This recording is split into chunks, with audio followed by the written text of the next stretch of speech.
and welcome back everyone. Today we will evaluate integration of the type a e power x plus b upon c e power x plus d. To evaluate this type of integration, we write numerator here. This is numerator and this is denominator.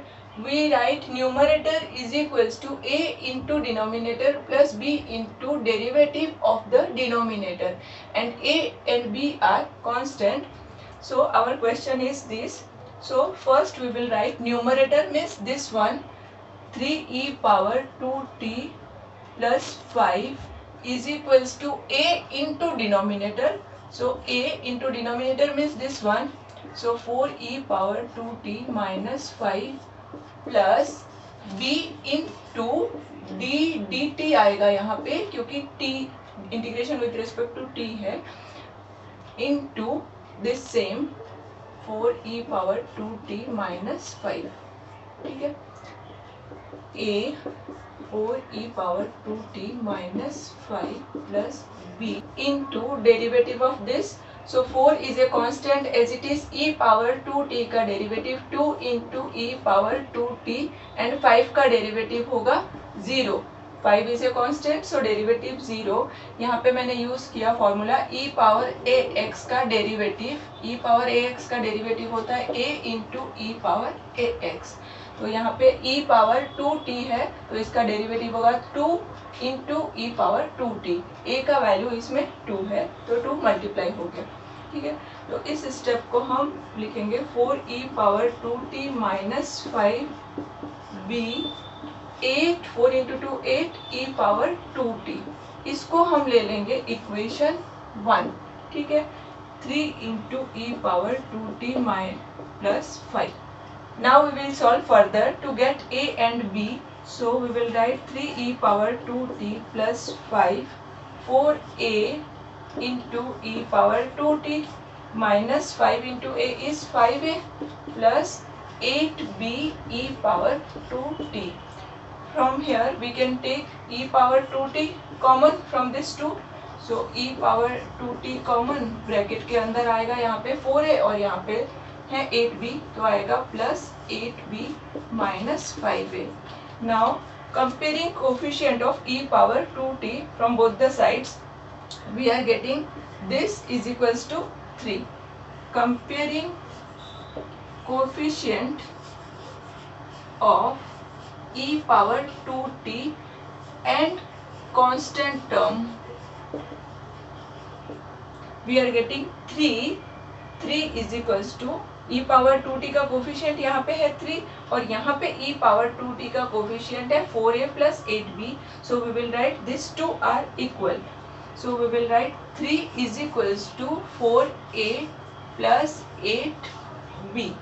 ठीक है, अब remaining यहाँ पे constant term क्या है 5 और यहाँ पे है माइनस 5a.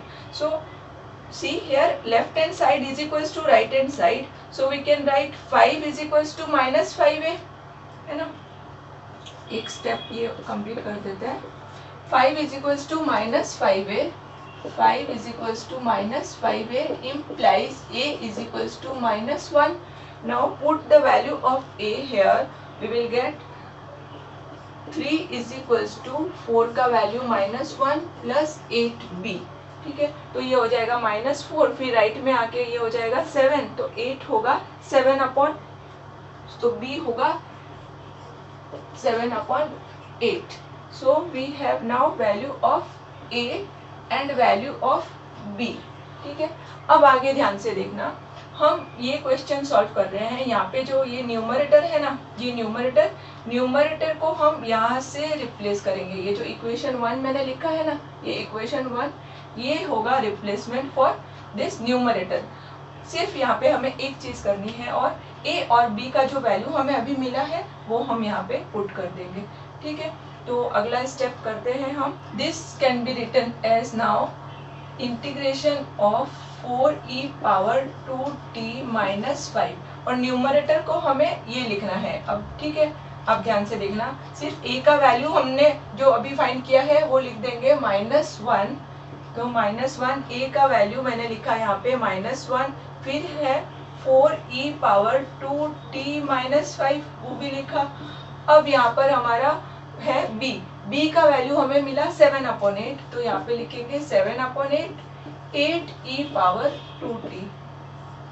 इंटीग्रेशन साइन है तो साथ में आएगा dt। ठीक है, अब इसको आगे सॉल्व करने के लिए integration of this upon this plus this upon this, इसको बोलते हैं सेपरेटिंग न्यूमरेटर। मतलब न्यूमरेटर को हम दो पार्ट में सेपरेट कर रहे हैं।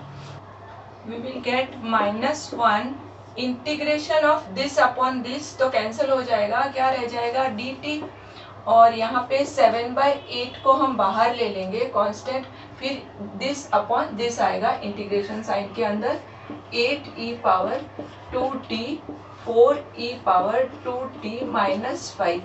इन शॉर्ट जो a एंड b है ना उसको हम बाहर लिख लेते हैं। ठीक है, तो ये -1 बाहर आ गया और ये दोनों कैंसिल हो गया, तो मैंने सिर्फ इंटीग्रेशन ऑफ dt लिखा फर्स्ट पार्ट के लिए, और सेकेंड पार्ट जो है इसमें दिस अपॉन दिस आएगा, तो ये जो 7/8 है इसको मैंने बाहर लिख लिया, and this upon this. Now you see if this is fx, ये अगर fx होगा तो इसका डेरिवेटिव क्या होगा, ये होगा ना f'(x). तो हमने इंटीग्रेशन बाय सब्स्टिट्यूशन में पढ़ा था f'(x) numerator and denominator is fx, मतलब डिनोमिनेटर में कोई फंक्शन है और न्यूमरेटर में उसका डेरिवेटिव एग्जैक्टली प्रेजेंट है, then we can write integration of this type of function as log modulus fx plus c। तो यहाँ पे हमारा क्या आएगा 7/8 log ऑफ दिस है ना, मॉड्यूलस आएगा, और यहाँ पे -1 को as it is integration of dt होगा t, जैसे इंटीग्रेशन ऑफ 1 dx या फिर integration of only dx is x। 1 dx का इंटीग्रेशन क्या होता है x, तो वैसे ही dt का इंटीग्रेशन होगा t। फिर है 7/8 log मॉड्यूलस ऑफ fx, मतलब 4e⁻²t -5 plus c, so it is -t plus 7/8 log modulus 4e⁻²t -5 modulus plus c. Okay student, thank you for watching my video.